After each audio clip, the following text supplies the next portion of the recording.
Ellio do not necessarily reflect or represent the views of Stingray Media, its staff, or contributors. Callers to the program accept full responsibility for the views expressed. The show host and affiliates are not liable for any statements made or any harm claimed. All callers to the program indemnify Straight Talk from all claims. Offensive, defamatory, or unlawful content will not be tolerated. Be a part of the conversation by calling 745-2626. Now, here's Straight Talk with Austin and Ellio on Bobo 103.1. And hello, K-Man, and welcome to another episode of Straight Talk here on Bobo 103.1 FM. I'm your host, Austin Harris. And I'm Ellio Solomon, and yes, welcome here to Straight Talk. How are you doing today, Mr. Harris? I am good, my friend, Mr. Solomon. Highly relieved that the elections are over, the referendum questions are over. Tell me about it. Yeah, that was an exhausting process. That's what I was just saying. I mean, since September last year, I've pretty much been at this. You've neglected all your other stuff. You've been doing this. And yeah, now that you... Like, I think about a week ago when you kind of know it was getting near the end, you could feel the tiredness coming on. Yes. And then last night I ended up staying up until about 3 a.m. watching all the horses run, see which one's going to go through the gate and how fast. And I'm kind of tired now, so I'm glad it's over. Did you sleep today, or you just were too wired after 3 o'clock that you were up at 7? I slept embarrassingly till about 7. Yeah. And then, yeah, your body clock woke you up again. Still managed to squeeze in 4 hours, and then I was up. All right. Well, maybe you'll sleep good tonight. Yeah. Good evening to the listening audience, and welcome for more Straight Talk, as today we have a very special guest with us in studios to help us analyze the results of the 2025 general election, who won, who lost, and who will make up the government and the opposition, as well as, of course, a look at the 3 referendum questions. Certainly no stranger to Ellio and I, certainly no stranger to the radio airwaves. I believe, if I can be nostalgic for a second, Ellio, we coined him the phrase, the action man. That is once correct. upon a time. That is correct. It is our pleasure to welcome former East End MP and former leader of the opposition, the Honorable Arden McLean. Good evening to you, sir, and welcome to Straight Talk. Thank you, Austin and Ellio, and thank you both for inviting me. Our pleasure. It's always a pleasure to work with former colleagues. Quite right. Good way to put it. He says colleagues today like it's very amicable. Yeah. But he was opposition, I was government, and there was no love lost. Oh, but you see, No love lost at all. it's all is fair in love and war, you see. So, But we understood why we were there, though. yeah. Yes, sir. No, absolutely. And the adversarial attitudes of politics means that, you know, we have to oppose sometimes. Absolutely. Absolutely. But if you keep your eye on the goal, and like I was saying to Ellio earlier, before you started, it's not about the principles. You don't oppose the principles. You oppose the methods being used to arrive at those principles. Indeed. And we did that good, but you too, you know. You did good with it too. Thank you, sir. So I appreciate it. Let's You were quite the teacher for a junior MP, first-time MP. You certainly gave us the opportunity to learn from your knowledge, your vast experience, but also trial by fire. Yeah, Makes hard steel. and you know, I was telling Nosy today that Linford did that to me my first year. Yes. When he stopped Alden reading his speech, and he said, "This is also for the member from East End. This is not a reading class. This is a debating house." That's right. But he didn't have to say it the second time. I didn't write. You heard it the first time. And I didn't write another speech. Well, I tell you that, clearly that message came across, because I was commenting to someone earlier last week when we look back at people that I admire as public speakers are those persons who can speak from the hip clearly, obviously thoughtfully and on point without a single note. I admire that because I've got to take notes and follow along. Otherwise, I lose myself. But certainly, you are one of those speakers that could obviously shoot from the hip and shoot straight too. Yeah, So I've fired off a few bullets from the hip. clearly, Some went across the bow, but the second, as warnings, and the second one went through the middle. yeah, you have Of the boat. scuttled. You have scuttled more than your share of vessels on your time on the political high seas. Sometimes. Well, it is truly, and I mean this from the bottom of my heart, a pleasure to have you and someone of your ilk, but certainly someone of your past vast political experience as our guest today, as we attempt to dissect what certainly was another tumultuous election campaign and arguably another coalition-style government from what we're hearing on the drums and the smoke messages that are being sent up through the grass and the trees. We understand a government has been formed, but hopefully we can chat a little bit about that today with the help of our guest. Just some house cleaning matters. We are broadcasting live on your radio dial 103.1 FM, but also simulcasting live on YouTube, Instagram, and 2 Facebook pages still. We've got our own Facebook page, Straight Talk Radio Show, and of course also being broadcast on the ACT Cruise Tourism page as well, ensuring that as wide an audience can be reached and at the location which is most convenient for them. So the phone lines are also open today, 745-2626.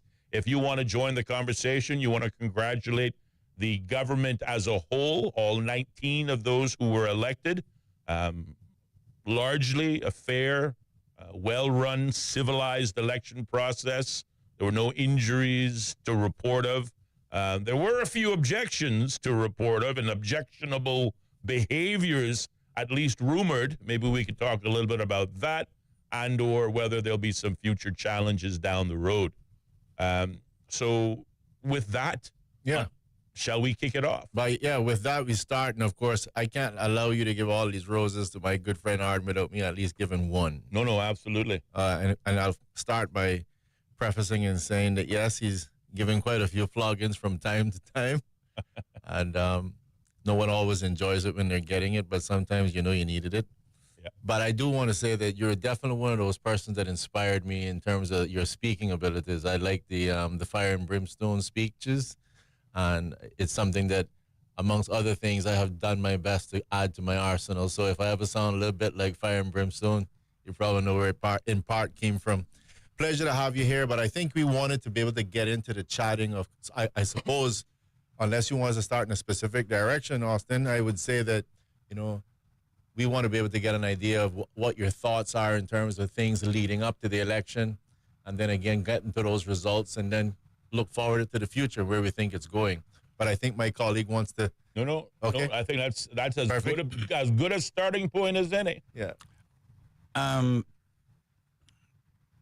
Having been one of the founding members of a modern party in this country, which was done in 2002, right? Early in 2002, we started that, 6 of us. That's the PPM. Mm-hmm. And then leaving that in 2012 and serving some time in the opposition. I think yesterday's results was somewhat mixed and disappointing for me because we have heard so many times that the party system, and I believe in parties, and I'm sure both of you have some likes to that as well, some leanings toward parties. But we have heard that all the independents are not the answer for this country. We tried them last 4 years, and it appeared like we concluded that was not the answer. Mm-hmm. So here comes to quickly formed parties, which I don't subscribe to forming parties so quickly because it looks like you're trying to to utilize the people's need and the discussion in the community. And then to wind up this morning with 4 independents being the kingmakers again. Hitherto, in the 70s and the 60s, 50s, it was all independents. Everybody was an independent. However, they all came together with one goal, and they worked together. Last 4 years, we didn't see that. And here we are, the public is once again having to turn to them to find someone to vote for. Our system right now, as both of you know, is built on a party system. Our parliamentary system is built on a party system, the 2009 Constitution. Yeah. And we have not matured, us, people like you, Austin, Ellio, and myself, we have not matured politically enough, and this goes for all other candidates and members of parliament, we have not matured enough at this stage to give the people 2 parties, and they have a choice of one or the other. Here we are running 3 parties when a strong party system, as we should have especially since 2009, there should be 2 dominant parties. But I question whether it is because of the need for power or selfishness on the part of everybody, where we don't stick with those parties. Now, I left my PPM for different reasons. I just was not prepared to stay there when I saw the ideals of that party being used for personal advancement. And Arden wasn't going to stay in that. Right. So we need, though, all of us, including myself, we need to give people a choice. But I believe it's difficult because anywhere else in the world, parties are clearly defined. You're either a Democrat or you're a conservative, a liberal or a conservative. Right. And we don't have that here. So we fall right back to voting for personalities because there are no goals. It's not clearly defined what we stand for in those parties. You look at the manifestos and they talk about the same thing. Yes. Now, you make a valid point in terms of the comparison for 2021 to 2025, where you have yet again in 2025 a hodgepodge grouping of individuals coming together in 2025, perhaps to your point, recognizing that the public tried the independent route, had a bad taste in their mouth. They were expecting some form of unity or grouping. So groupings or parties were the preferred choice. So we got 3 of them, one, of course, being the dominant PPM, the original party. My question to you is, whilst in 2021, it was very much a hodgepodge, a grouping together to acquire the government, and some might argue to make a certain person premier, and maybe he hung on too long when he should have let go when he lost his majority. But the bigger question is here, of the 2 hodgepodge groups brought together for the purposes of the 2025 election, the TCCP, the Caymanian Community Party, and the Cayman Islands National Party, do you see the possibility for synergies looking forward where those 2 groups, separate groups, might in fact join together and form what could be the second dominant party of the future? Well, they have now formed these hodgepodge groups that you talk about. And maybe it's now time for them to understand that people will punish you if you try to fool them. and they need to get together because they're intelligent enough. And many of us have the crow at some time. At some stage, we need to, we know, you guys have hit the campaign trail, that the things that are said on the campaign trail to win an election, sometimes you wonder if it's like by any means necessary. Definitely war. War Yeah. is, in a word, campaigning is war. That's right. It's war, but Miss Anna also said that. I recall Miss Anna saying, and I'm not that old, but I'm old enough to know what she used to say, that only a dead man and a fool cannot change their mind. Mm-hmm. So, if you love this country, and you want the democracy to be transparent and upfront and valued to the people of this country, then they should come together. And now, if is there a possibility? Well, it's all about leadership, eh? Mm-hmm. And people will in this adversarial system that we operate, people will kill for leadership, Yes. But I wonder if, in that point about leadership, let's just go back and do a little bit of a post-mortem, right? You stated that the parties, in your opinion, weren't necessarily parties in the sense that where's the structure? Show me the constitution of the party. Perhaps show me again. And I think this is where you were going with all that. Where was the process in terms of even choosing your candidates?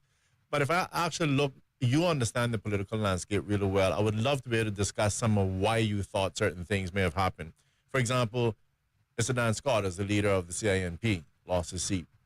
And we might have guessed that was probably going to happen, but I'm wondering if you could comment on things like, why do you think you ran in that area in the first place, and what do you think contributed to the loss? And then a similar situation was, you would have thought that Lonnie would have gotten backing from Mose and maybe even from Julian, that he would have won that seat. We saw that Mr. Bush lost his. So let's, if you don't mind, have some of those discussions. What do you think about the position in terms of CINP losing their leader to Mr. Julian O'Connor? Well, Ellio, you ran. When you ran where you was most comfortable. Mm-hmm. And Ellio, you, Austin, you as well. Me too. Yeah. I don't see myself running. Never saw myself running. I lived in Savannah, right, and I never saw myself running Savannah. I saw myself running East End. Mm-hmm. I went back to my home roots. Right. And Dan did the same thing. Okay. But Julie's a formidable force. Believe me. And she is extremely capable politically. And don't play around with her when it comes to the campaign.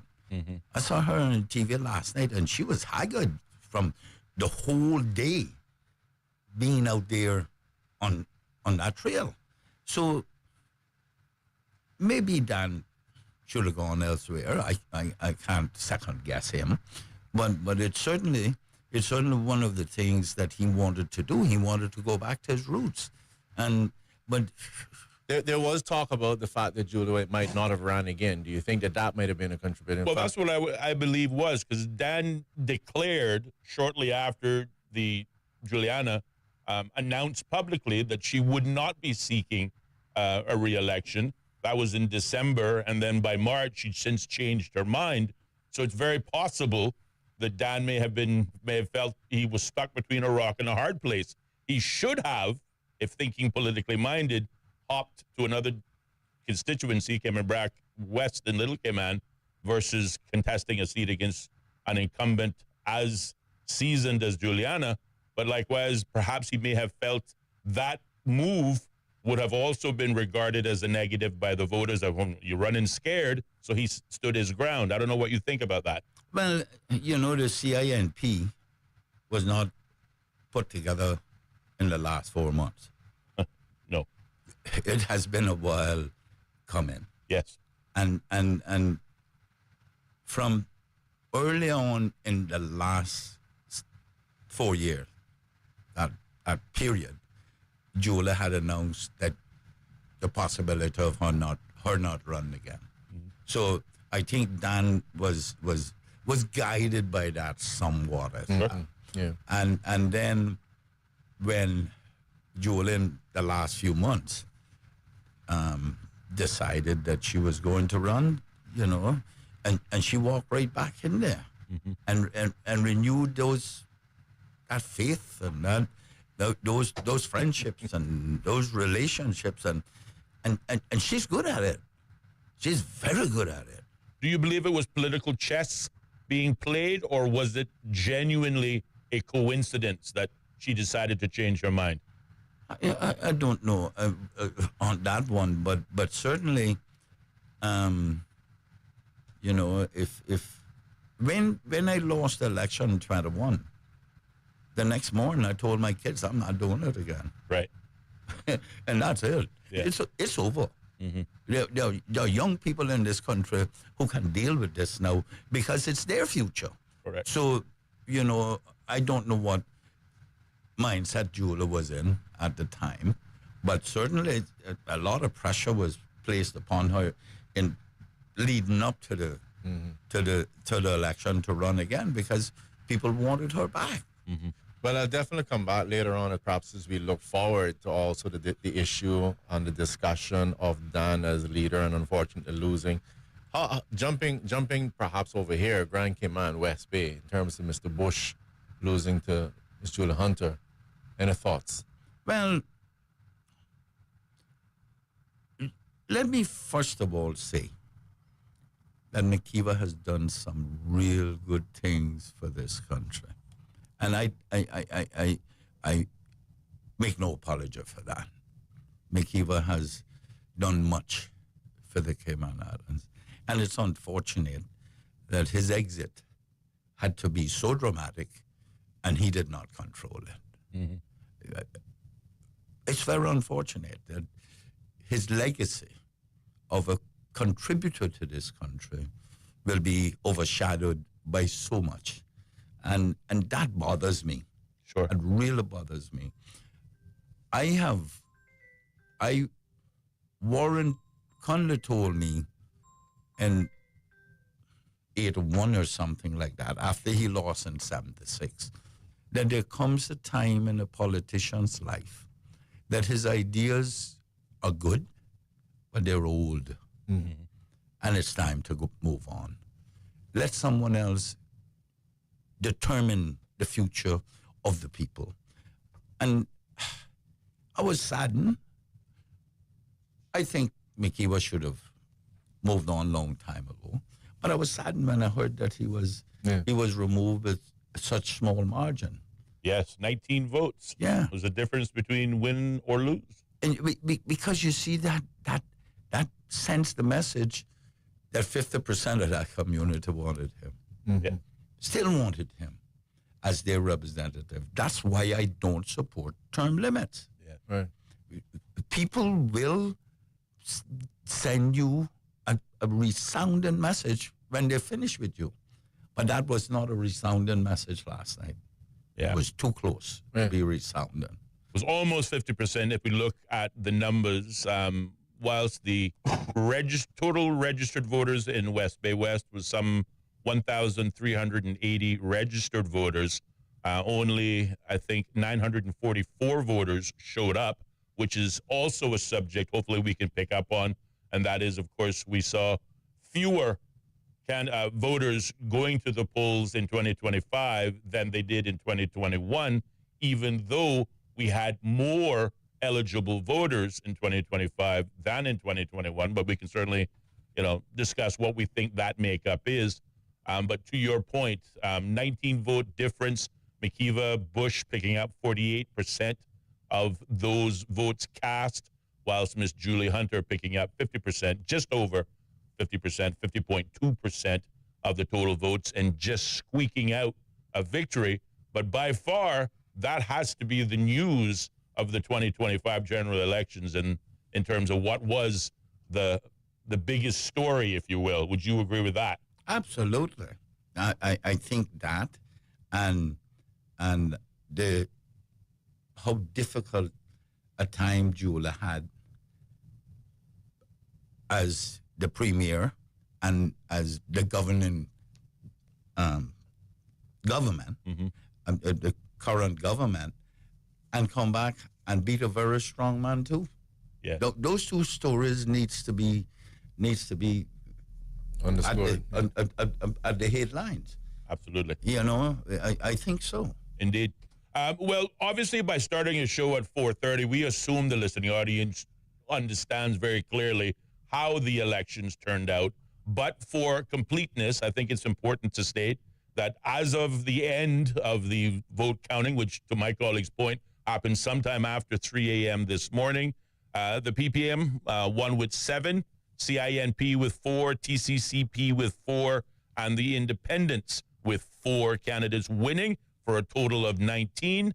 And as of 2 o'clock this afternoon, we understand that the TCCP and CINP, plus 2 other independents, have agreed to form the government, leaving the PPM in the opposition. But that was just the 2 o'clock update. Things can change and change very quickly.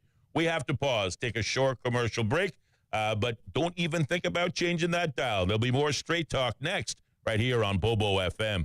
Bobo. How can we understand the world better? The BBC World Service is a window onto the wider world. A vantage point from which to survey a new horizon. News, reports, and analysis from around the world. Stories we think matter. Different people from different societies. We get to the heart of global issues. News, stories, and global perspectives from the BBC World Service. The home of the BBC World Service. This is Bobo FM. The BBC is the world's most trusted news source. And Bobo 103.1 is where you'll find the BBC World Service. BBC News. The world news from the BBC. And the home of Cayman's most listened to top shows. That's right, folks. Everyone is telling their mama about the cold hard truth. And welcome to Straight Talk. I'm your host, Austin Harris. And I'm Ellio Solomon. Across Cayman, on FM, online, and on your smart speaker. This is Bobo 103.1. Welcome to our newsroom here in central London. We place ourselves here at a little desk right in the thick of things. OS from the BBC. We can catch the very latest news from our colleagues, not just in this enormous room, but also from our colleagues around the world. I'm in the room where they're treating children. This is a combat zone. The situation after the typhoon is very complicated. It was a very tense situation. OS from the BBC. The home of the BBC World Service. This is Bobo FM. This is Bobo 103.1, powered by Health Services Authority. At Health Services Authority, they are committed to caring for you. They are Cayman's largest and longest-standing healthcare provider, offering the most comprehensive range of inpatient, outpatient, and public health services at 9 different locations across all 3 islands. Across Cayman on 103.1 FM, online, and on your smart speaker. The home of the BBC World Service. This is Bobo 103.1. Hello, I'm Eileen McHugh with the BBC News. President Trump has confirmed that Mike Waltz is leaving his post as US National Security Advisor. Mr. Waltz has been under pressure since he mistakenly added a journalist to a group chat where sensitive military plans were discussed in breach of security protocols. Baron de Busman is in Washington. In the eyes of many observers here in Washington, it was really just a question of when rather than if he would move on from his current position. I think people were a little bit surprised, perhaps, that he was nominated for the United Nations position, but that kind of solves multiple problems for the administration. And in a way that they ended up not looking particularly bad. It certainly has done less than many people would have imagined to kind of dispel the image they've sought to portray of themselves as a very cohesive, much more efficient unit than was the first Trump administration. Writing on his Truth Social platform, the president said Marco Rubio would take on the role of National Security Advisor on an interim basis while continuing to serve as Secretary of State. The director of the World Health Organization has warned of the greatest disruption to global health and living memory after abrupt cuts in funding. Tedros Adhanom Ghebreyesus said crises such as Ebola and the COVID pandemic showed the need for a multilateral approach. He urged wealthy countries not to turn their backs on the world's poorest and most vulnerable. Donor countries can spend their money where they want, and they have the right to spend it the way they want. But instead of an orderly withdrawal, the abrupt cuts to overseas development aid in a changing economic and trade environment are sowing chaos in public health. President Zelensky has described the agreement signed with the United States on exploiting Ukraine's reserves of minerals and fossil fuels as a truly equal partnership. Mr. Zelensky said it was the first tangible outcome of his recent meeting with President Trump at the Vatican. Any future U.S. military assistance to Kiev would be counted as an investment in the partnership. Tammy Bruce is the U.S. State Department spokesperson. This is not just a financial arrangement. This is a bonding between two countries that will make a difference for a nation, certainly in Ukraine's situation where they have a friend, and the rest of the world will notice that when you have a friend like the United States and when we are in business with you and in your nation, it creates a stronger national security for everyone involved. Officials in the southeastern Ukrainian city of Zaporizhia say a Russian strike has killed at least one person and left others trapped beneath the rubble. The regional governor said homes and education institutions had been targeted. He posted videos showing emergency crews at a burning building. BBC News. President Trump has called for a global boycott of Iranian oil and oil products after the fourth round of nuclear talks with Tehran was postponed. Mr. Trump threatened any country that ignored his call with secondary sanctions. The Iranian foreign minister said the decision to postpone talks had been taken together with negotiators from the US and Oman.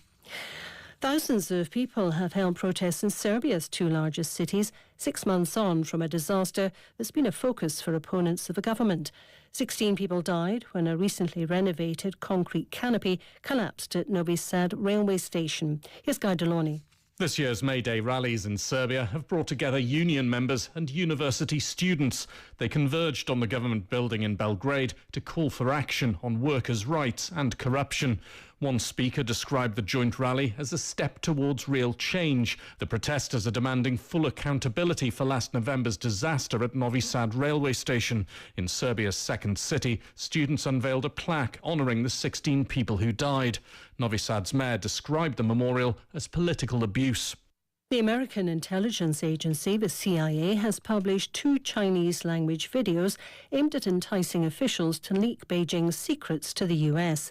They depict fictional scenes in which Chinese officials become disillusioned with the communist system and approach the CIA. The veteran radio presenter Julian Marshall has signed off from the BBC after 51 years with the World Service. He began his career in the 1970s, reporting across Africa for the BBC's Africa service. He covered key moments, including Zimbabwe's 1980 election of Robert Mugabe and Nelson Mandela's release from a South African prison 10 years later. Marshall returned to London, presenting Focus on Africa for many years before becoming one of the founding presenters of NewsHour. BBC News. Thank you. Opinions expressed on Straight Talk with Austin and Ellio do not necessarily reflect or represent the views of Stingray Media, its staff, or contributors. Callers to the program accept full responsibility for the views expressed. The show host and affiliates are not liable for any statements made or any harm claimed. All callers to the program indemnify Straight Talk from all claims. Offensive, defamatory, or unlawful content will not be tolerated. Be a part of the conversation by calling 745-2626. Now, here's Straight Talk with Austin and Ellio on Bobo 103.1. And hello, K-Man, and welcome back to more Straight Talk here on Bobo 103.1 FM and simulcasting live on YouTube, Instagram, and Facebook as we continue our analysis of the 2025 general election outcome, as well as at some later period this afternoon, this evening, taking a look at the referendum questions. We have with us as our special guest in studio the former leader of the opposition and MP for the constituency of East End, the Honourable Arden McLean is our guest in studio. Now, as we talked about during the break, we assume that by 5 o'clock everybody knows the outcome of the elections, but for completeness, at the end of the 2025 general elections, the PPM had 7 in office, CINP, TCCP, and independents each had 4, rounding out the last 12, making 19 members elected. And as of the 2 o'clock hour, we were told that the TCCP and CINP, both with 4 apiece, joined forces, and joining them were the independent kingmakers, the MP and former minister for Northside, Jay Ebanks, and the newcomer but also former education minister, back at it again, Ralston Anglin, have presumably formed the government. That was the 2 p.m. update. We haven't seen, I've been watching the media and I haven't seen any formal announcements that would normally go before the public. But maybe we can stop there because there's an educational component. We take for granted, what the horse trading and, how the end result is. But for the benefit of the listening audience, maybe you can summarize, Mr. McLean, what happens after the polls and the votes are cast, explain the horse trading, explain what comes following that horse trading and what the governor has to do in order to formalize what will be the government and opposition. Well, I went to a conference, a CPA conference in the Virgin Islands, and the speaker met me at the airport that night and said, "You're speaking tomorrow morning." I said, "But I wasn't notified of that." She said, "Well, I said, "Well, what's the subject?" She said, "Vote of no confidence in the government. Are they relevant?" I said, "What do you mean?" She said, "Well, you have more experience than anyone else in bringing those motions in the Caribbean." Anyway. They've been paying attention, have they? Anyway, I don't know where this is coming from, Austin.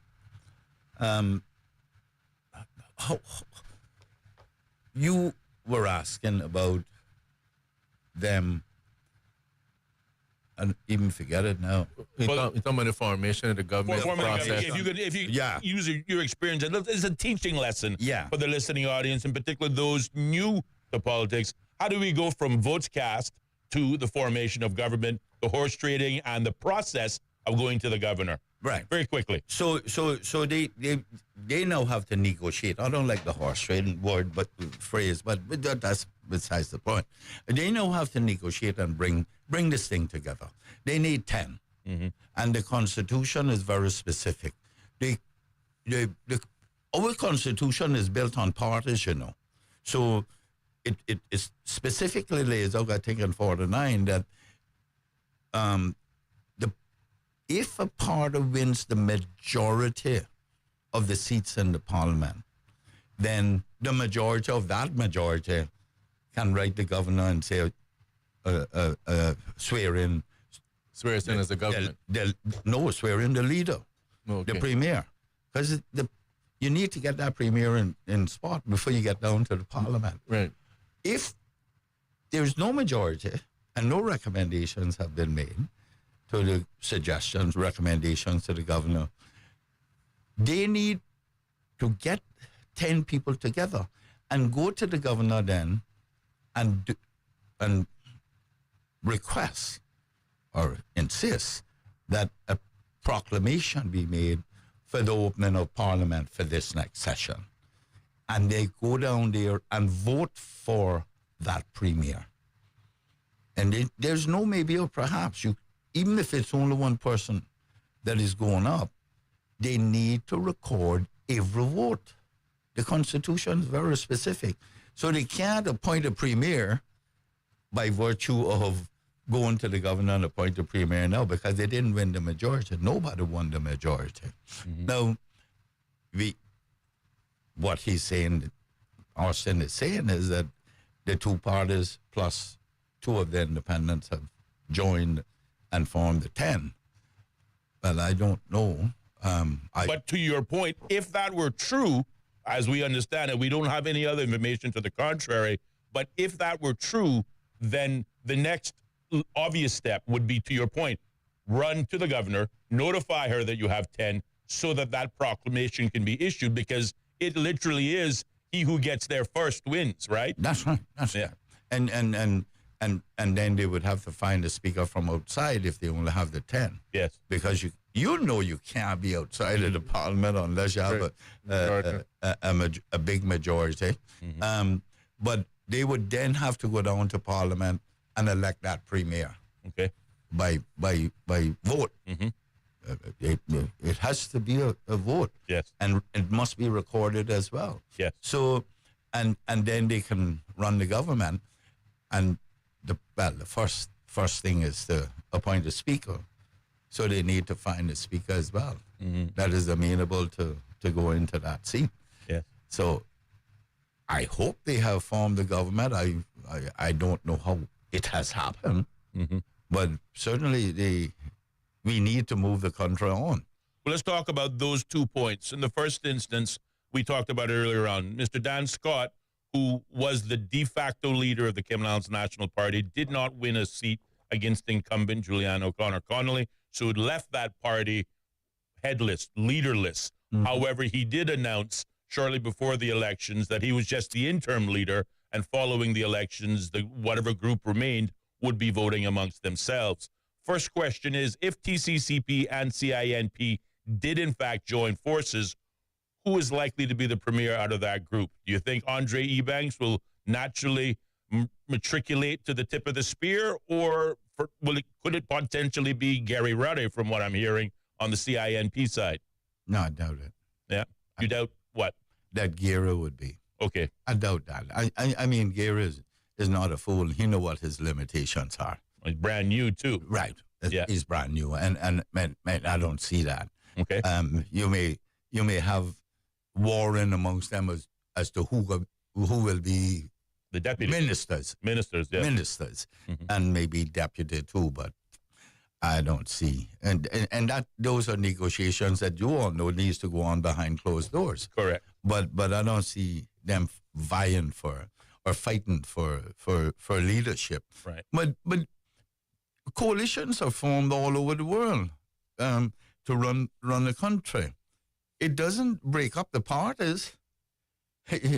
You still go back to your party, and you still caucus with your party as well. Right. And so I don't understand. Well, you would say so. Normally you go back to your party, but 2021 was the exception to the rule because you saw former party members, former bandmates breaking up and, going the solo route, only to come back and kiss and make up at the end of the day. So politics, as they say, makes strange bedfellows. Well, it does, but Austin, when it's convenience.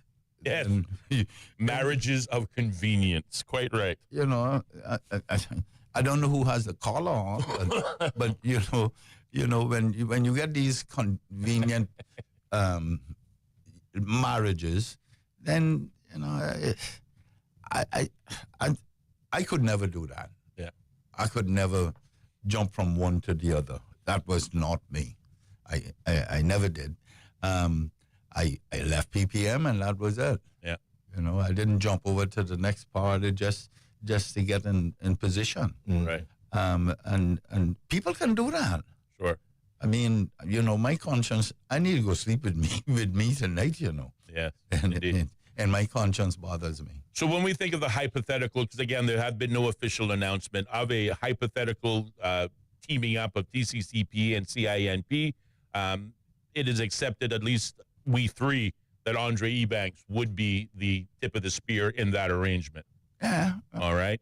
But there are different scenarios here that could happen too, Of course. A number of them could happen. Sure. PPM could be in it. PPM and TCP could be out of it as well, So different ways this could go. So that's why people run to try and get the talks in first. Quite right. Indeed. So if we assume, again, on the one hand, that TCCP and CINP have formed the government and potentially Andre Ebanks could be the next premier, let's answer the second question. With the numbers being the way they are, certainly the speaker will have to come from outside of the House, ideally. That leaves Sir Alden. Sir Alden announced under the previous administration that he was retiring from representational politics, but he didn't necessarily suggest he was leaving the chair. Whilst he is now out, theoretically, someone could ask him to return back. What's stopping him from doing that? Nothing. Nothing is stopping him, but Alden, that I know, he ain't going to be speaker for them. No? No, that's not going to happen. Yeah, I don't think so. I would probably guess. I mean, like, why wouldn't they even try to call Dan? Mm-hmm. That's an option as well. Speaker. Yes, indeed. But if there was a PPM-led coalition, then you would. Alden, I agree. Almost certain Alden will go back if he hasn't. All right. No, we had a caller on the line. I was trying to catch it before they disappeared, but obviously wanting to create some dialogue with our listening audience. 745-2626 is the number. Our guest in studio is the Honorable Arden McLean as we dissect and analyze the results of the 2025 general election. Let's go to the phone lines. Good evening, caller. You're on the air. Hello. Yes, hello. You're on the air. Hey, Austin. Kenny here. How are you? I'm good, Kenny. And yourself? Good. Enjoying the talks that you have there with Alden and Ellio. So always a pleasure. So, Alden, how are you, sir? I'm fine. How you doing? Good, sir. Missing the action, man. Kenny who? Kenny Rankin. Oh, Jesus. Really? Kenny Rankin. He didn't recognize your voice, so he wanted to ask. I didn't recognize your voice, old boy. That's okay. Well, again, I want to thank Ellio and Austin for the last couple of weeks, months, all the time and effort, information that you've been giving the people. I enjoy your guests. I enjoy the banter. I enjoy all the information that you all give. I just wanted to call in and say hello and thank you for the last, 8 weeks of the show, Straight Talk, and the future that you bring. And always good to have people like Mr. Alden there that are very informative, been in the business for a very long time. So, and it's used different perspectives on where we are as a country and where we're going. Well, you seem, if I can ask you a question, you seem to have been close to the heartbeat of the CINP. Do you have any information for us, perhaps in terms of what we're hearing, that the Cayman Islands National Party and the TCCP have joined forces plus 2 independents and could be the next government of the Cayman Islands? Well, I think all of us have been close enough to the heartbeat of what happens, but it's not over till the fat lady sings. It's no pun intended there, huh? So, but yeah, there's closed doors. Not over till the short lady speaks. Yeah, but there's closed door discussions and negotiations going on. I don't think you guys are too far off from where you're at, unless as we know, unless they can't agree and someone cuts from the ranks. I could tell you with the numbers of what's being said. You know, you want to have more than 10 in the government. So, you know, maybe you might see a few people walk over to the other side again, but we won't know, I guess, till tomorrow morning. I would figure by then you would see something or later on tonight. Okay. But, yeah. I would like to say, though, my brother gave a good race. I'm very proud of him. You'd be a good Speaker of the House, too. Just want to put that out there, Austin. I hear you. All right. Nothing wrong with that. Nothing wrong with that. Speak it into existence, right? Kenny, before you go, let me say, and I was going to say that to you, I had the privilege of having quite a lengthy discussion with your little brother just a month before the election. And I can tell you, when he left that meeting, when I was leaving that meeting with him up at my farm, I said to him, nobody's going to stop this reggae jam. I don't know when you're going to dance, but you are going to dance. Mm-hmm. That is one interesting and intelligent young man. Yes. And they are the future of this country. Indeed. Ken, I know you're not as old as me, but you're tipping the scales a little bit now. You're just more well preserved than the rest, Kenny, my boy. Yeah. Yeah. Well, but we have to say thank you to these kids and show appreciation for them coming out there. That is a daunting task, and for them to come out at their age, Kenny, when you were their age, you were there looking business and opening businesses and stuff, and they're giving all of that up. Look at the girl in East End. They're giving all of that up to serve this country. We need to preserve them, so to speak, and encourage them. And encourage them to continue down that path. Because I can say this, based on all of them that came out there, the future looks good from where I'm standing. Yes, sir. And it's also good to see candidates like Perlina. I think this is her fourth time, and she made it. You know, congratulations to her and everyone else that made it. You know, so that's a testament of her not giving up and continuing to go. Again, it'll be when it's your time, the people will elect you. Although I do say, you know, at times if we want change, it seems sometimes that we still elect some individuals that gave us the same progress or less than progress than we had before. But at the end, democracy has spoken. We're here. We're a small island. We have to work together and support each other. That's the only way it's going to work. Yeah, and you mightn't like democracy, but if you subscribe there too, you better settle down, because that's what it is. Right. And other than that, you can go Cuba, or you can go Russia, or you can go wherever, or China. China's available too. Yeah. Well, I hope to hear you more on this show. You know, I always used to love when you used to go on Rooster as well with them. So hopefully we'll hear and see you more on the show. Yes, they have asked me to come on. Austin already got my arm behind my back with handcuff on it and stuff. Well, I know K-Man knows you as the action man. I think my brother introduced you. He says, Kenny, what do you say? He says, Mr. Arden's rocking on the roll, so we call ourselves rock and roll. Something like that he told me about you and him. Yeah. How about that G was asking him, I said, which one you want to do? You want to rock or roll? He said, I can do either one when he got up on the platform. He said, well, I got rock and you roll. So fantastic. Yes. Yeah. All right, guys. Good talking to you. Continue. Thank you so much, guys. Enjoy. Thank you, Kenny. You as well. Thank you for the call. 745-2626 is the number. Or, of course, you can reach out to us on our WhatsApp line, our version of the toll-free number, by dialing 928-2562. From there, you can either send us a WhatsApp audio note or a traditional WhatsApp text message. So, again, recapping where we come from before we go to the break. Potentially, we are hearing of a union, but that really isn't solid, because had it been fixed, certainly by now, we would have heard a proclamation from the governor, namely the short lady, not the fat lady. But certainly that hasn't happened yet, so that suggests that nothing is written in stone yet. Obviously, those negotiations and strategy discussions are obviously still taking place. Likewise, on the likely Speaker of the House side, our guest, and I think even my colleague, believes Sir Alden won't be rejoining under that type of framework.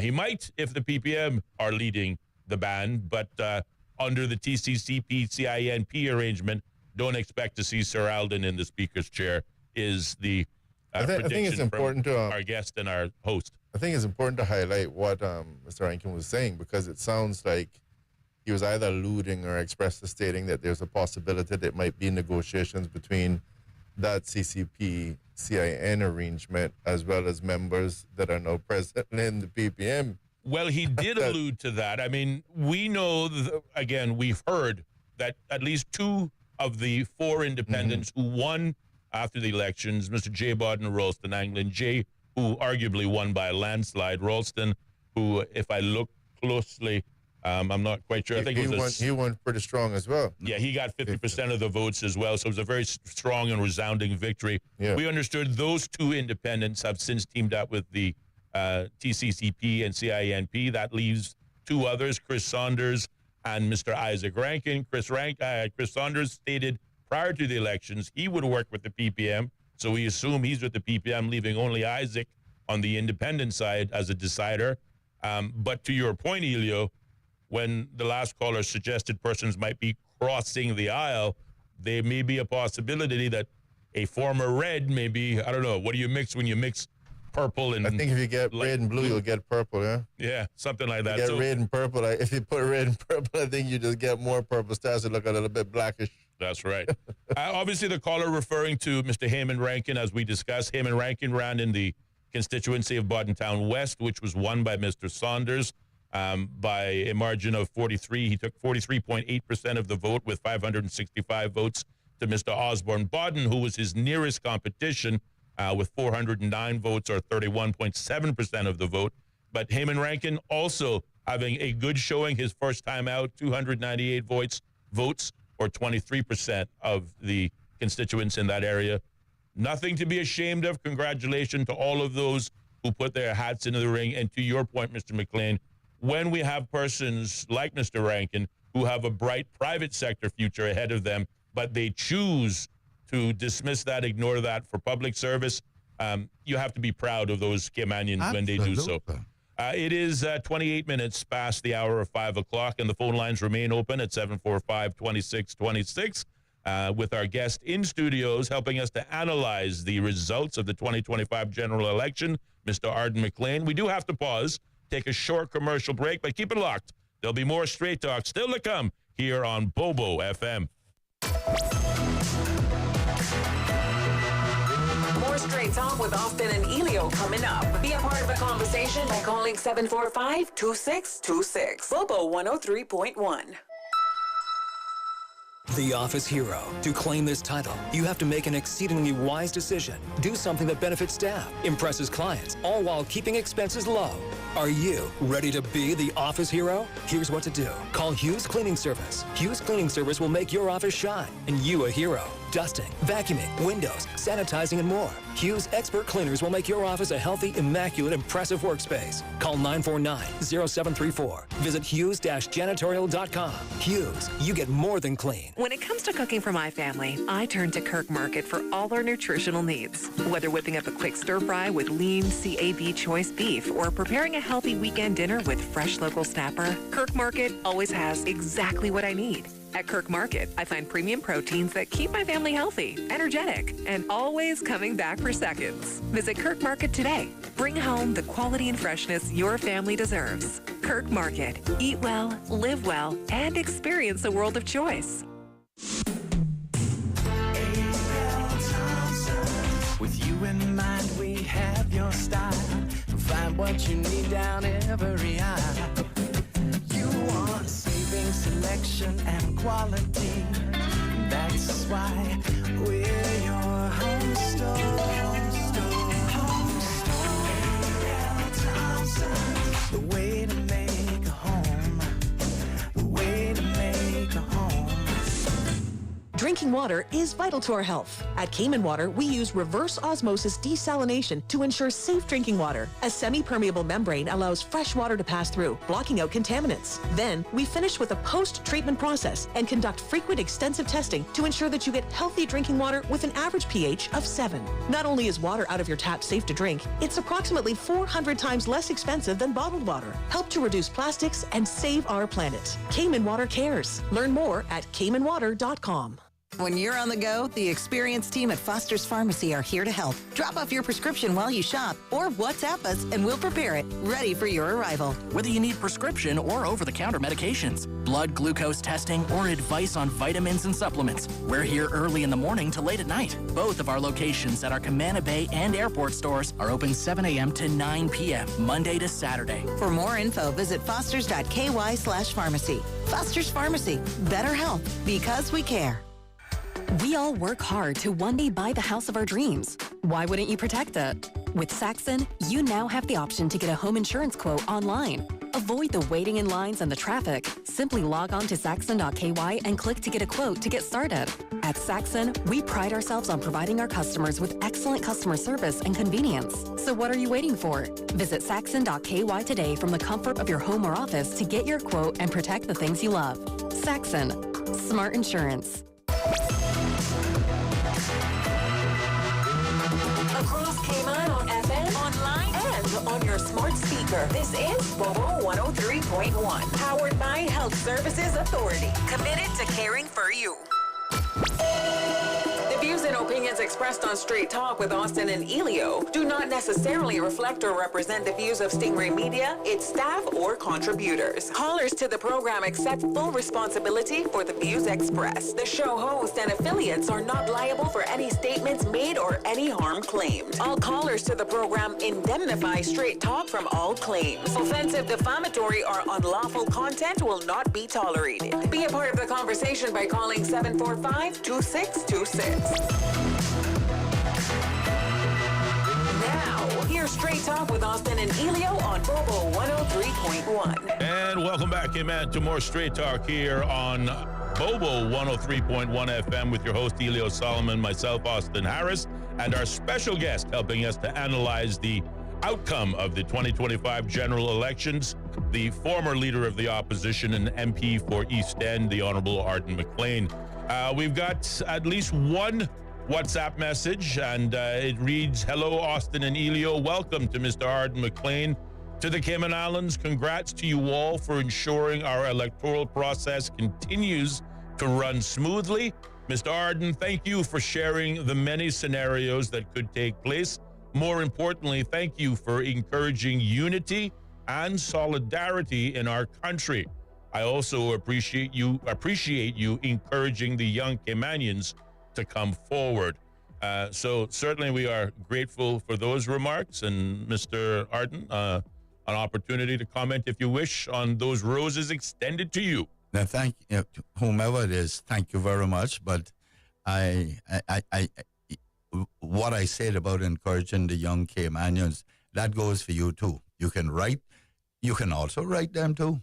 Yes. Write them and say hi and how are you and encourage them, because I lost in 1992 and that was a serious blow for me. Mm-hmm. Now I can look back at it and say that was the best thing that ever happened to me, because it gave me an opportunity to do some introspection. But those kids are not in the position I'm in today, right now. They're just coming off of an election that they're tired and they're worn out. And they're not feeling very good because they put their all in it. You see that little Ken's brother? Mm-hmm. Heyman, right? Heyman? Yes. I mean, he was on the street all day. Him and Ken and his other brothers as well, and his young family. Right. You giving up your young family to go in politics? I hope he knows what he's doing, because it's a lot of sacrifices. Both of you know that. Yes. But for him to step forward, and the little one down west, the kid is 28 years old. Come on, man. Yes, and Jordan Rivers. And to come out here and commit themselves to their country, that is commendable. Yes. We have to show them some appreciation, because, you know, I ain't telling nobody what my age is, but this boy could be my grandson. and so isn't that the future of this country? Of course it is. Quite right. Well, we talked earlier on about some of the close wins. And, of course, the big news of the elections was the loss of the stalwart McKeeva Bush to the newcomer Julie Hunter. But there were other constituencies that were also very tightly held all the way to the end. I think the closest vote difference existed in the constituency of Georgetown East, where Roy McTaggart edged out his closest competitor, Mr. Bud Vassell Johnson Jr., by only a mere 12 votes to win by 429 votes compared to 417. Other close constituency races included Red Bay, with Roy Tatum edging out Natasha Whitelock as his nearest competitor by 33 votes. And likewise in Prospect, Michael Miles, surprisingly, allowed Sabrina Turner to get that close to him, 16-vote difference, giving Michael Miles 367 votes compared to Sabrina's 351. Of those three constituencies and their outcomes, are any of those outcomes surprising to you? Roy. Which Roy? Roy McTaggart. McTaggart. Yes. Very surprising. I mean, you know, Roy a lot of people may say Roy doesn't have that firm presence in him, but Roy is a straight-up type of guy. My advice to Roy, if he would take my advice, is to step out. This is your last term. Don't keep control over the narrative, because that sends a serious message to you. That sends a serious message to him that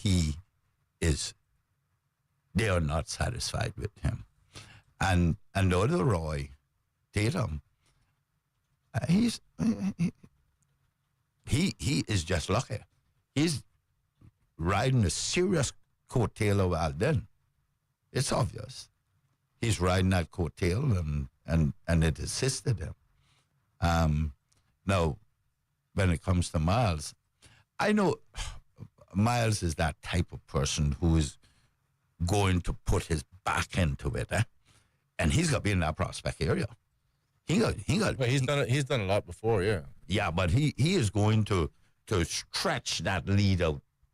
Trust me, over the next 4 years, Miles is going to stretch that lead out. Watch him. Okay. The chance to get in has now given him a new resolve to stay in there, and he's going to do it. All right, that's my view. Fair enough. As we look at other races, we talked about the close races. There were a couple of landslides as well.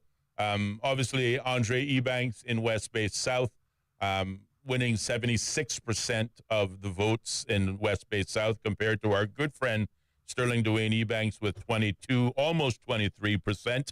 I know you stood on Sterling Dwayne's platform with his endorsement. I thought Sterling did a truly remarkable and commendable job. I really liked his contributions at the Candidates Forum. I thought he actually won that debate, personally speaking.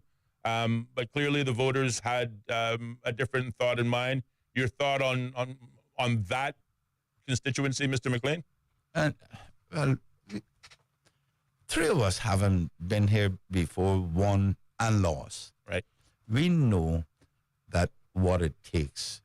The little nuances that can make you lose the election if you don't pay close attention to them. And like Sterling came out late. And there are many nuances, you know, he couldn't get to all the homes or something like that, that would naturally be adverse to his election. And I think Sterling should, this is his second time running, right? This is his second time. And I believe Sterling is a stand-up guy. I believe Sterling is very honest.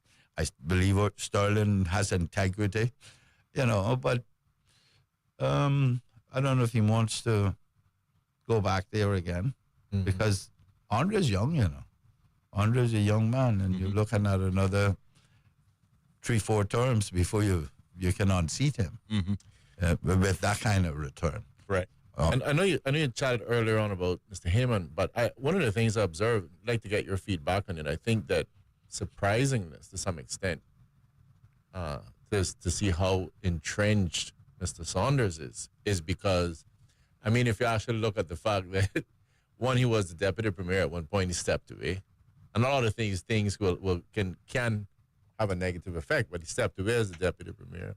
I think that some of the news media, CMR, for example, definitely put a beating on this man. Oh, my God. You has TCCP also running against him, and I'm sure that more than $1 was spent down in that hole there, and he still manages to come out with 40-something%. What's your thoughts? The weaknesses of Caymanians, the three of us sitting down right here? Tell us. We don't stick together. Yes, amen. You know the strength of Jamaicans? You stick together. Well, that's what do I need to say anymore? That's what I was saying. I mean, he do I need to say anymore? They definitely have stuck with him. Absolutely, and they punish Sandra too. Yeah, that's punishment for her. Yeah. She is not supposed to deal with their people like that. That's it.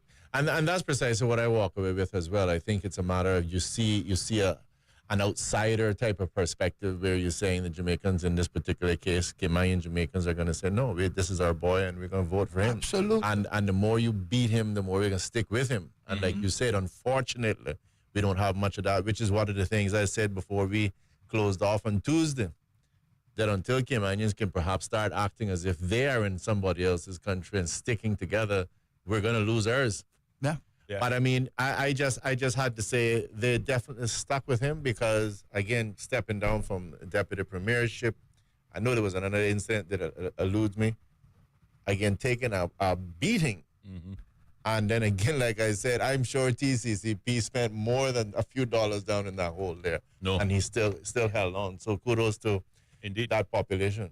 Looking at another landslide in another constituency, ironically, it was a landslide because it was a heads-up battle, but it was the constituency with the lowest voter turnout of all 19 constituencies, and I'm referring to Georgetown North, where Mr. Joey Hugh, the former leader of the opposition, won out by 69, almost 70% over Romelio Welcome, first-time candidate with 27. Mr. Hugh winning by 601 votes to Ms. Welcome's 243. But the big news here is there were just over 1,300 registered voters. Only 870 of them turned up to the polls. So almost 500 people in Georgetown North chose not to show up. But those who did, almost 70% voted for Joey Hugh. Any surprises there? No. Okay. Here's why I'm not surprised with it. Joey and Romelio are in the same battleground, right around here. And they each of them know it. So you get them splitting those votes. Romelio doesn't know the people along West Bay Road. Yeah, she would know the word. But Joey does. And he killed her now. That can be the only answer to that. Sure. That can be the only answer. Romelio, no, these people here should know all us. Yes. But 7 Mile, her weakness. And Joey knows it. Right. Indeed. And that's his strength. Yeah, and I think a lot of the persons that would have necessarily she would have been expecting to get the votes from, that get out the vote campaign has to be serious because a lot of them don't necessarily want to come out. Yes. And and they're perhaps the ones that need most to come out, but they don't. Right. Well, we talk about Georgetown North being the constituency with the lowest turnout. I think you'd be pleased to know that your former constituency of East End and that of your former colleague and comrade in arms in politics, Mr. Ezra Miller, Northside, both East End and Northside had the highest turnout. East End had 83% voter turnout, and Northside had just 1% more, 84% voter turnout. So the voters clearly came out in your former constituency. And likewise, the numbers show for the candidates. J.E. Banks obviously having the biggest numbers in Northside, winning by a landslide, 74% of the votes compared to Justin Ebanks, who I thought would do much better this time being with the PPM, winning only by 23% of the votes. Likewise, in East End, Isaac Rankin winning with a resounding 52% of the votes compared to his closest, nearest competition in Miss Jiva Richards, who had almost 19%. Any surprises with those outcomes in your perspective, Mr. McLean? Yeah, I was surprised with that Jiva didn't get a better showing. I don't want to say do a better showing because that would put the onus on her. Yeah. I'm surprised because, but when you look at the other side, EastEnders don't change representatives too often, They don't. They stick with their own, with their incumbent. Warren was there 30-some years. John was there 24. I was there 20. But why I'm surprised with Jiva's low turnout, low percentage, is because so many people complained about the performance of Isaac. They complained to me too about me coming back out, and I politely told them that I wasn't going to do that. And then Jiwa came out a little late. We can find an excuse we want to find, but she should have had a higher percentage than that if people were genuine in their support for her. Because people talked about giving her their support. Yeah. Because G was an intelligent young woman. She left a very good job at CUC to go into politics. That's what I'm saying. We need to embrace these people. We need to encourage them. Yep. And they come out, they got young farmers, you know, and each of them have young children. That's a daunting, that's a task to raise your child in the public arena like that. Well, I did it with mine, and it was difficult for them. To your point, it befuddles me sometimes to try to figure out exactly on what basis Caymanians are voting anyway. But I have a question here for you. Someone's posted on the YouTube channel. Good afternoon. I'm listening keenly to Mr. Arden. Mr. Arden, I heard you when you... Oh, my goodness, I got to turn this sideways. I can barely read it. I'm scrolling up and down all over the place. Hold on here. That looks more like a better deal. Good afternoon. I'm listening keenly. Mr. Arden, I heard what you said about Mr. Roy McTaggart, who in the elected persons would you think has the strongest financial expertise? This is vital for Cayman. Not that you were going there, but do you think of anyone that comes to your mind in relation? You mean capabilities to do finance? Yes. As in, I imagine amongst the elected officials to be a good minister of finance, I would imagine. Well, Ellio, we all know. In this hierarchy structure in democracy, there aren't many countries in the world that the leader does not take the Ministry of Finance, you know.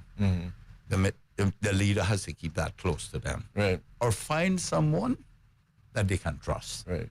Keep their hand on the purse. They have to keep their hand on the purse.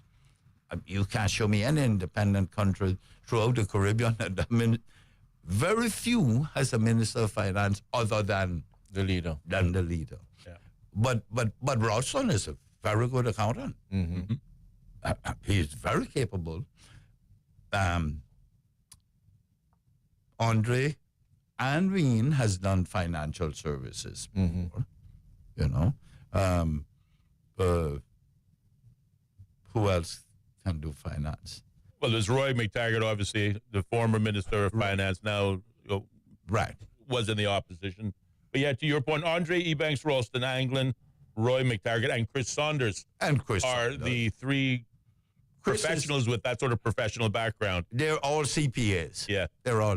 I tell you... Andre being an attorney more so and familiar with financial services. Right, and Wien as well being an attorney and affiliated with that. But when you see three CPAs right there in our parliament, it speaks volumes for us. Yeah. Our problem is that we dismiss it because familiarity breeds contempt. Speaking of that, and I just want to, just throw it out there because we don't know who's formed the government yet. Right. Theoretically, the PPM could pull another rabbit out of the hat. But when we talk about Minister of Finance, if we assume Chris Saunders is with the PPM, really the trade-off for the PPM is whether Roy or Chris for Minister of Finance. Now, if we believe some of the social media rumblings prior to the campaign, there was a suggestion that the Crown, a.k.a. the governor's office, would never consent to Mr. Saunders holding a ministerial seat ever again. This was in the ongoing commentary between former Governor Roper and Mr. Saunders, who also had moments of acrimony and animosity between the two in the previous government.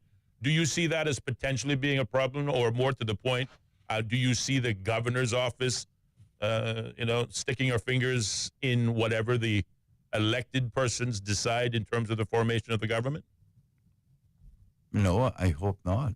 Okay. Because I wouldn't advise her to do that.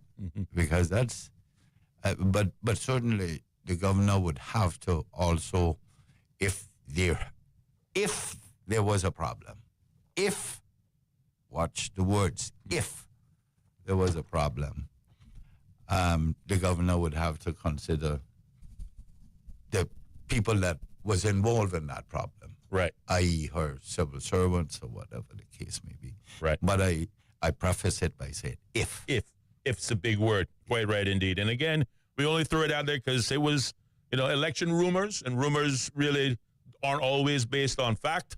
It is, as we stated at the beginning, campaigning is war. Yeah, but I would just add again, because I've said this here in the program too. I mean, to me, don't put anything past in relation to governors, if you like, controlling the situation to some degree via the whispers, if you like. Mm-hmm. Because you're whispering this one ear and you're whispering that one ear, and you just make in this individual persona non grata, and they don't get it. Even though at the end of the day, nobody's taking an illegal action per se or official action. I want to ask this question because here's something that to me is just really interesting.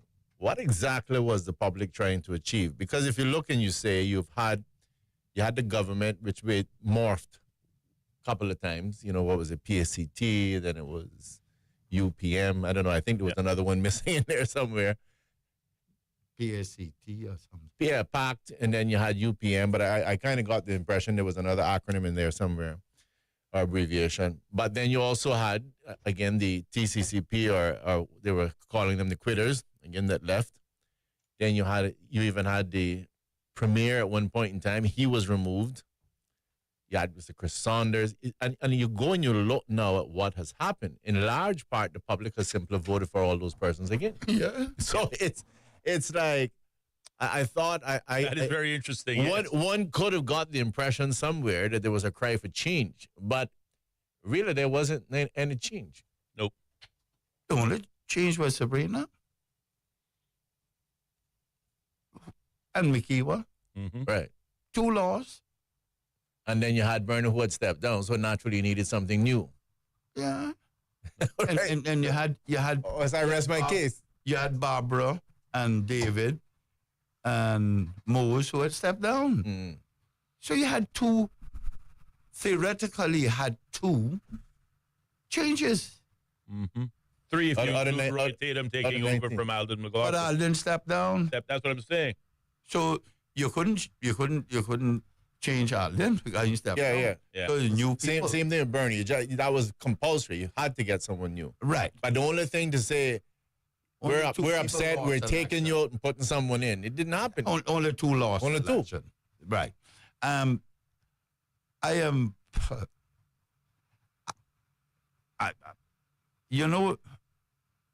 I have always, Ellio, when meeting with the governors their first time here, and my first encounter with them, I've always told them that I approach them with cautious optimism.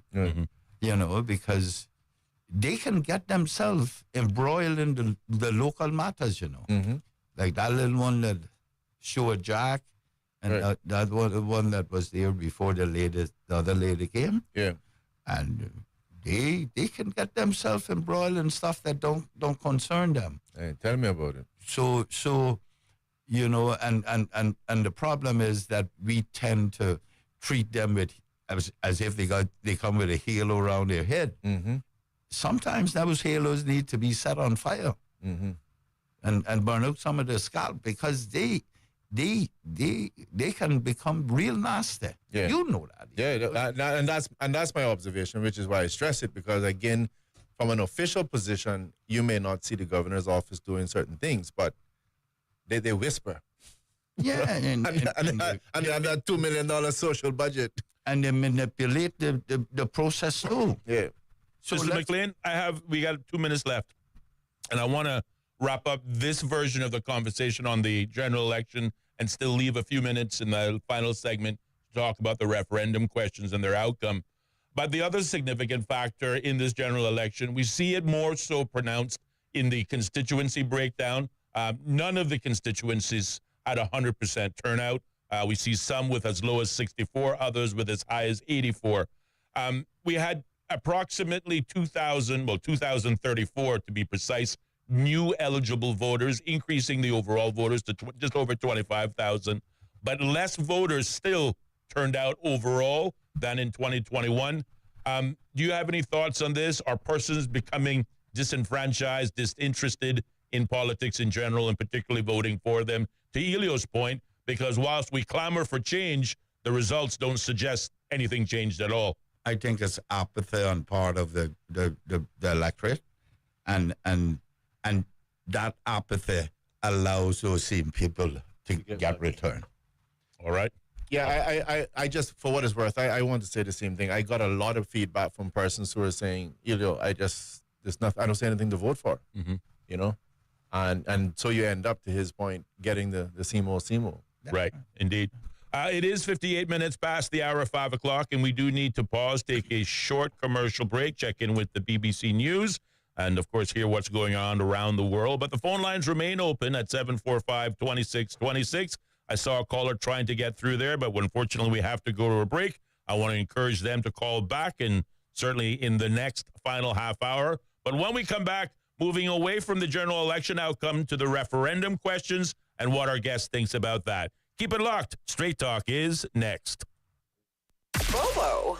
BBC News. BBC News. World news from the BBC. Violent clashes. Thick black smoke. A tremendous legal victory. Crucial elections. Destructive winds. A search and recovery operation. A race against time. An imminent threat. Flying a drone over a rival team's training session. Whatever is happening, wherever it's happening, catch up with the latest news bulletins from the BBC. The home of the BBC World Service. This is Bobo FM.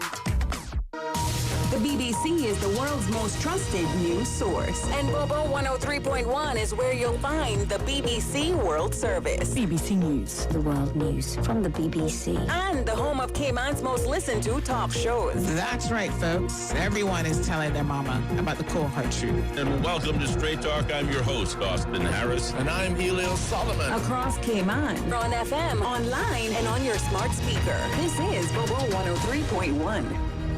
The BBC's From Our Own Correspondent. In today's Russia, no one is allowed anywhere near the political stage if they pose a serious challenge to Vladimir Putin. Stories and reflections from our reporters around the world. There is a major sense of insecurity here. More people are coming in from Sudan every day. From Our Own Correspondent from the BBC. The home of the BBC World Service. This is Bobo FM. This is Bobo 103.1, powered by Health Services Authority. At Health Services Authority, they are committed to caring for you. They are Cayman's largest and longest standing healthcare provider, offering the most comprehensive range of inpatient, outpatient, and public health services at 9 different locations across all 3 islands. Across Cayman on 103.1 FM, online, and on your smart speaker. The home of the BBC World Service. This is Bobo 103.1. To the news.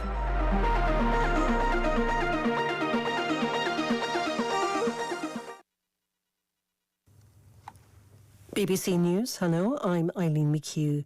President Trump has confirmed that Mike Waltz is leaving his post as U.S. National Security Advisor.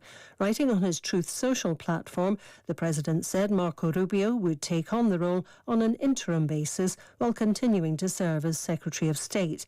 Tom Bateman reports.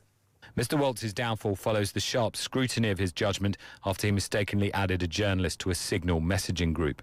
There may also be policy considerations for Mr. Trump, who instinctively differs in key areas from Mr. Waltz, a hawk on Russia and China, who led an agency that the president had been gutting of apparently disloyal officials.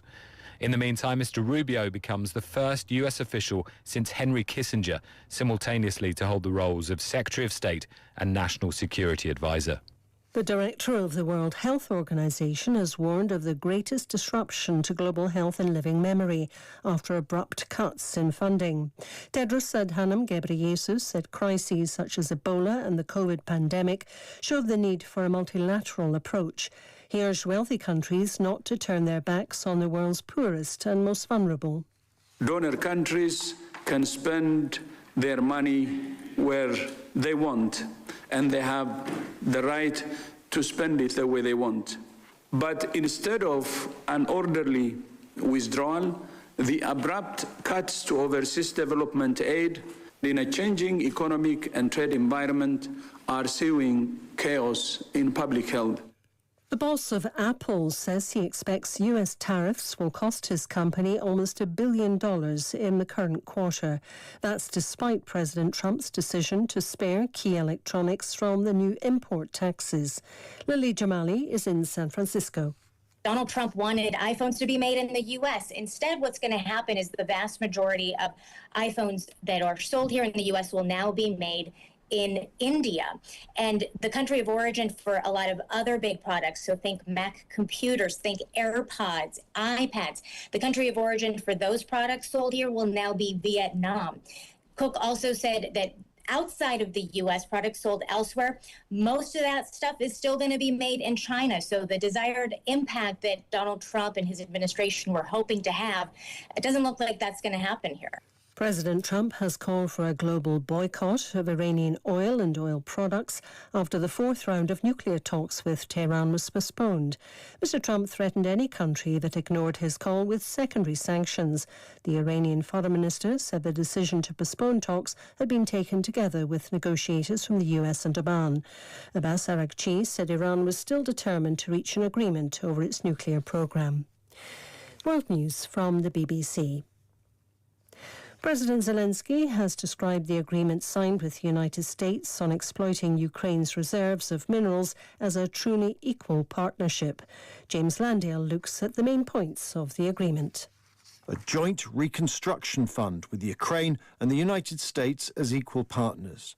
Massive investment in the extraction of Ukraine's critical minerals, oil and gas, and the infrastructure needed to do that. Yes, the US will ultimately get half the revenue, but the deal reaffirms the country's commitment to Ukraine's future. And in the small print, a big concession. Past American military aid worth billions of dollars will not count on the balance sheet as the White House wanted. Instead, Ukraine will compensate the US only for future military support. Officials in Ukraine say Russia has carried out a drone attack on the southeastern city of Zaporizhia. The regional governor said high-rise apartment buildings, schools and infrastructure sites had been targeted. 14 people have been injured, but the governor said earlier reports that one person had died proved to be untrue. The American intelligence agency, the CIA, has published 2 Chinese-language videos aimed at enticing officials to leak Beijing's secrets to the US. They depict fictional scenes in which Chinese officials become disillusioned with the communist system and approach the CIA. The veteran radio presenter Julian Marshall has signed off from the BBC after 51 years with the World Service. He began his career in the 1970s, reporting across Africa for the BBC's Africa service. He covered Zimbabwe's 1980 election of Robert Mugabe and Nelson Mandela's release from a South African prison 10 years later.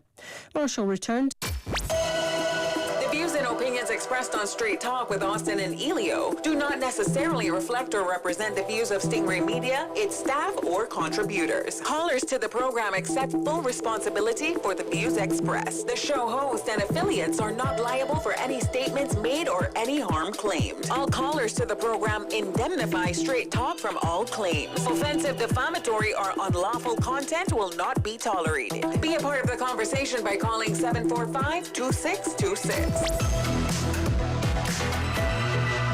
Now, here's Straight Talk with Austin and Ellio on Bobo 103.1. And welcome back, hey man, to more Straight Talk here on Bobo 103.1 FM as we move into our final half hour. 6 minutes past the hour, 6 o'clock is the time in studios as we continue our conversation with our guests, our very special guest, the former leader of the opposition and MP for the constituency of East End, the Honorable Arden McLean remains with us.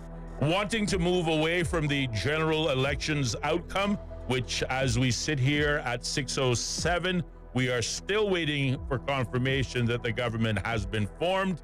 At 2 o'clock, the information we received was that the CCP and CINP had joined forces together with at least 2 independents, but clearly that message hasn't gotten to the governor's office yet because there has been no declaration suggesting anything might yet still happen. Obviously, those negotiations are still live and ongoing. Before we get to the referendum questions, Ellio had, I think, just one quick text. Yeah, thank you guys for an excellent show. Please keep up the excellent work. This country will need this level of dialogue going forward and for the foreseeable future. God bless. Well, God bless that listener as well. We thank you very much for your support. And let me say, whilst we totally agree with you, obviously a big part of that will be you, the listener, and that listener engagement, which we encourage also to continue. 745-2626 is the number to call in. I noticed we had one caller trying to reach us prior to the break. I would encourage them to take that opportunity to do so now, and I think we have them. Let's go to the phone lines. Good evening, caller. You're on the air. Hey, hello, good evening. Good evening. Austin, Austin and Ellio, I just wanted to call in and say thank you for what you have been doing throughout this process. Bringing the truth to the matter, bringing a very healthy, if you like, debate to the matter, even though the counterparties to this matter did not ever agree to engage in a proper debate on it. And I just want to continue to give you encouragement for what you're doing, what you continue to do. Thank you. I want to thank also my good friend, the Honorable Arden McLean. Good to hear him in there, see him here and Hardy. We go back a long way and share a bit of the track, if you like, of going through engineering to learn disciplines about how to live life. And just great to see him in there, great to be hearing his wisdom. And you see, you are, let's just say, a pleasure to listen and watch. And I just, again, want to encourage you, Ellio, and you, Austin, if I may call you that, by your first names, as to the splendid job you've been doing on the talk show. Keep it going. Thank you. And let's keep the dialogue going, because somehow or other, Cayman has got to go forward together. We now are split, 1/3 saying one thing, 2/3 saying the other thing.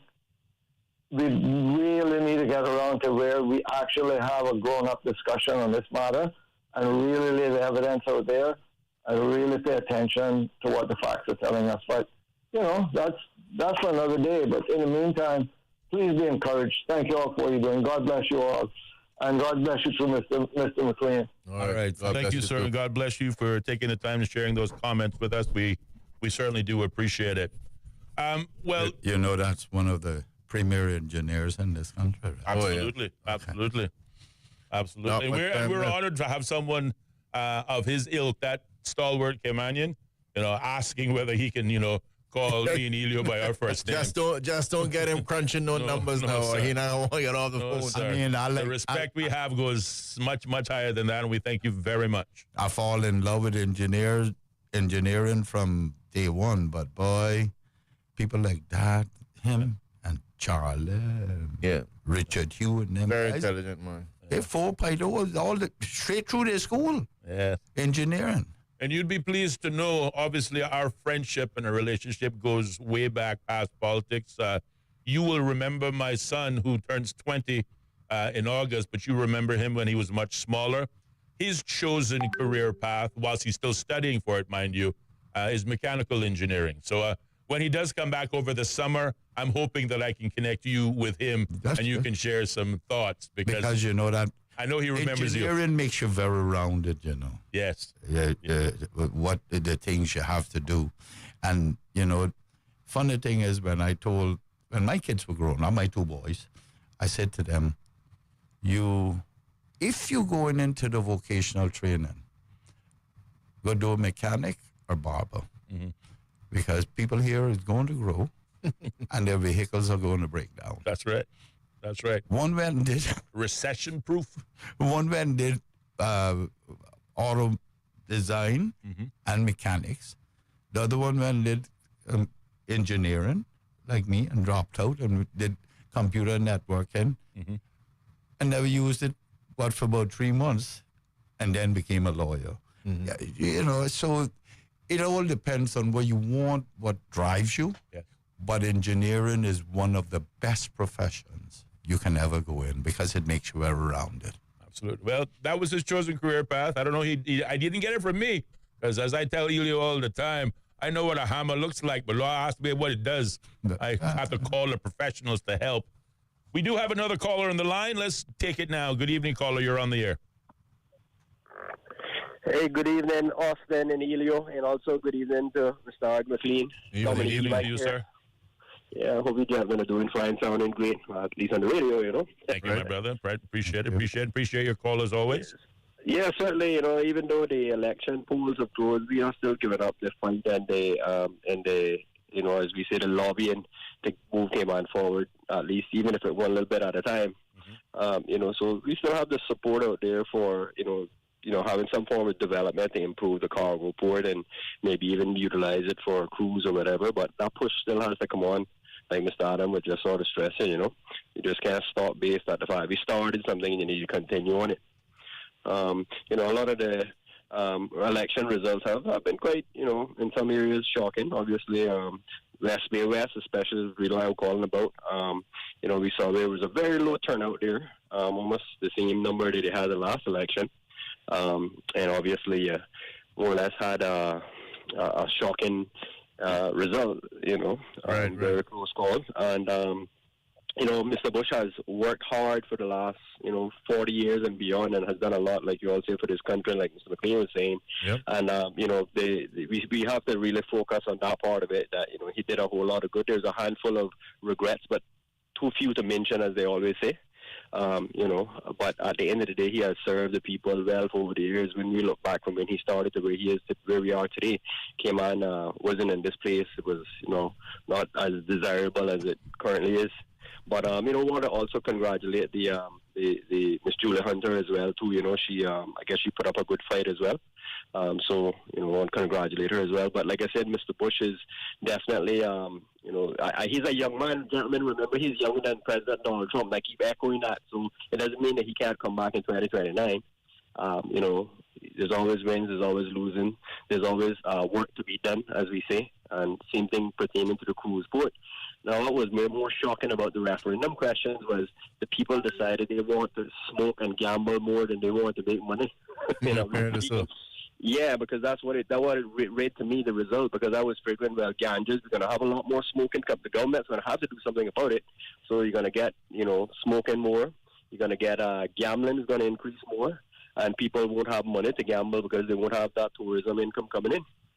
And as I keep telling people, you know, we see President Trump on the tariffs and stuff like that, but he is also adjusting things in the financial sectors, which those institutions are going to feel a ripple effect in just a few months. So hopefully we hear who the government's going to be, and hopefully we get some positive put together and get a good government going at least to hold us till the next 4 years.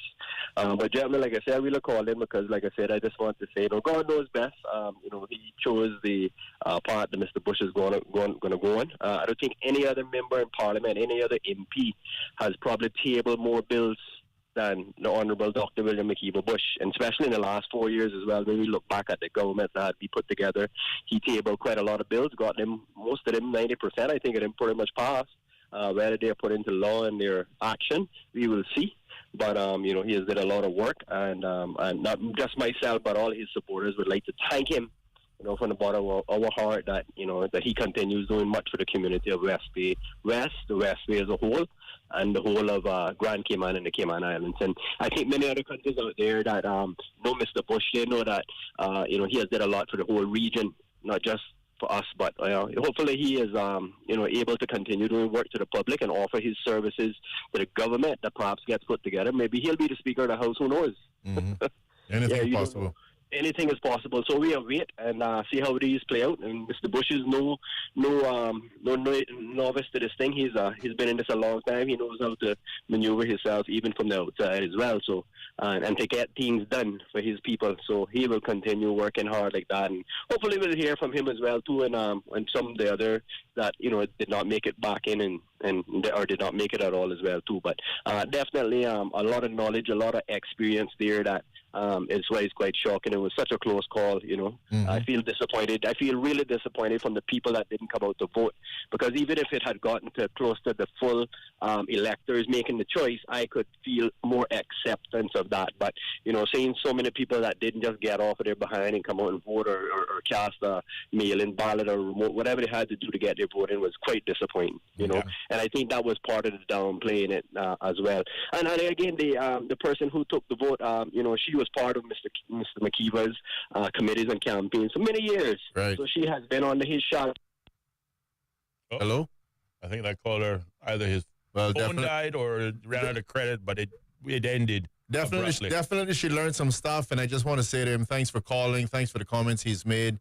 And now that the election's over, my colleague and I will be touching on some of these issues, and I'm pretty sure we can chat a little bit about that tomorrow as well. But I know you want to get onto that referendum question. Yes, I wanted to get on the referendum. I just want to pick up on the point the caller made. Whilst I think it is encouraging to state that over 17,000 eligible voters participated in all three of the referendum questions, of course, the cruise and the lottery questions dominating the referendum, but really only being 60 participants less in those than the decriminalization, but over 17,000 persons participated in answering the referendum question. Still, though, to the caller's last point, a little disappointing when there were over 25,000 eligible persons. So that means about 8,000 persons in our community chose either not to participate in the election process or the referendum process. It is the way it is.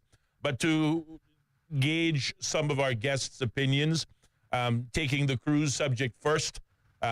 The cruise question, should the Cayman Islands develop cruise infrastructure, was regrettably a resounding hard no. 64% or 11,000 plus respondents said no, compared to just under 29% for the yes votes. 5,417 said yes, 11,973 said no to cruise infrastructure.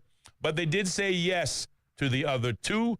To the question of lottery, just almost 51%, 50.76%, or 9,563 persons said yes to the lottery, as compared to 41% saying no.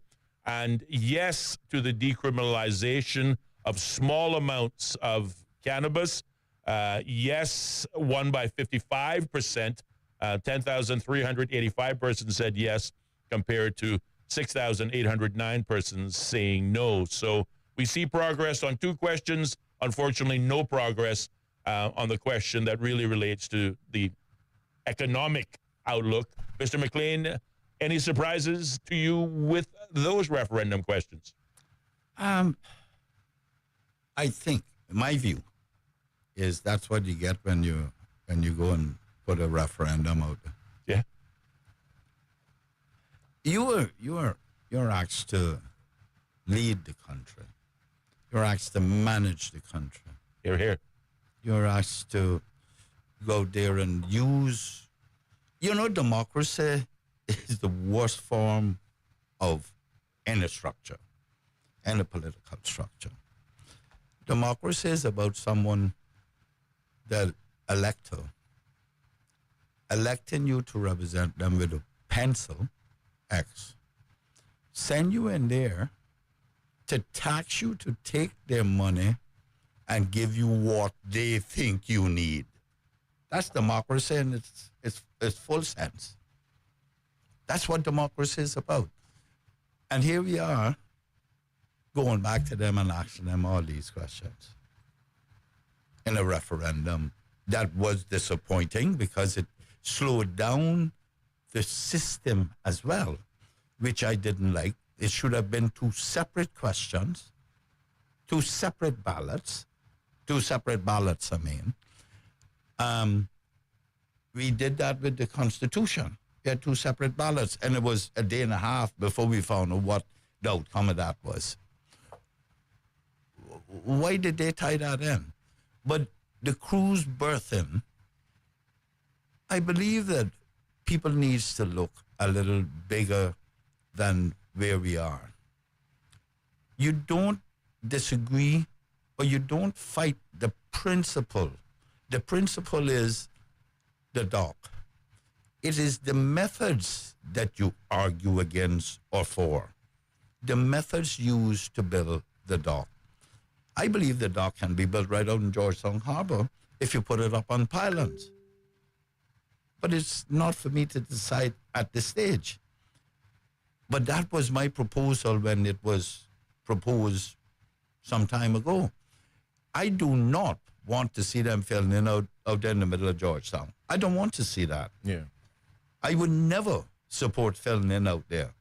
But if we put it on pylons, the only footprint it's just a footprint of those pylons that you're going to damage down there. Yeah. And it can be done properly.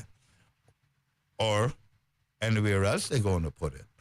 But you could have gone out there with a 70-foot wide dock on pylons and make a T on it and dock up 4 boats right out there, right on the edge at 60 feet of water. Mm-hmm. But I don't want to see it filled in. I mean, you see how I got beat the other day for saying I'm not a tree hugger, but I understand that extinction is forever. Mm-hmm. You see how I got, don't worry, I got to deal with that one too. In the fullness of time, I'm dealing with that one. And especially now you're not looking nobody vote. I want to be there. I want to have my popcorn ready when you unleash on that one. Believe they got hear from me. Yeah. You can't tell me that I gave my life to this country for 30 years and I'm not fit and proper to know what's wrong with this country or how to make decisions in this country. Yeah. You're kidding. They need to tell you what they did in their country to contribute before they came here.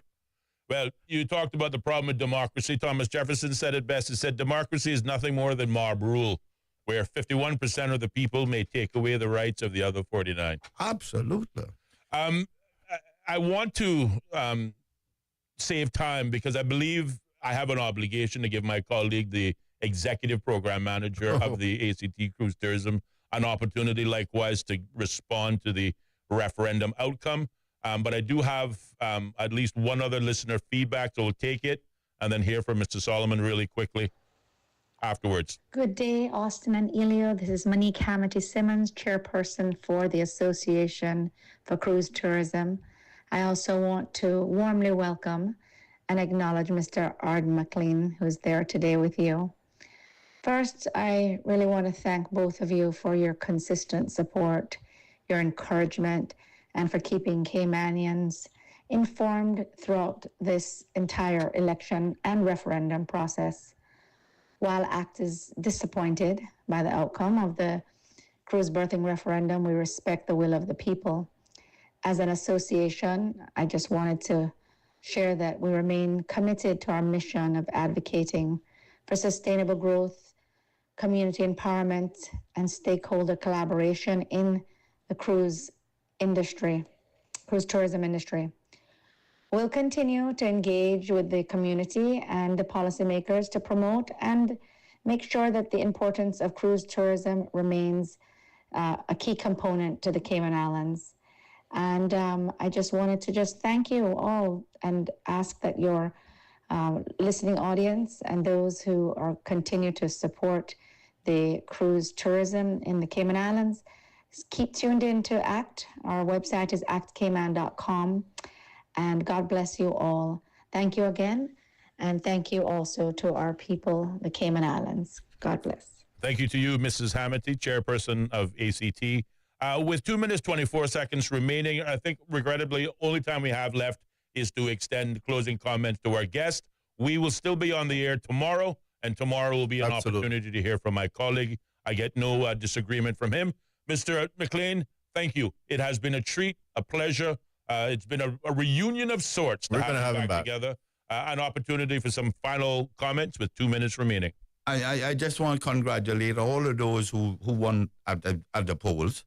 I think it's honorable. Get down now. Let's get the job done.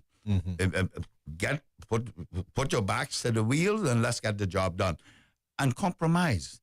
Politics is the art of compromise. Politics is the art of swallowing your own vomit and getting on with people.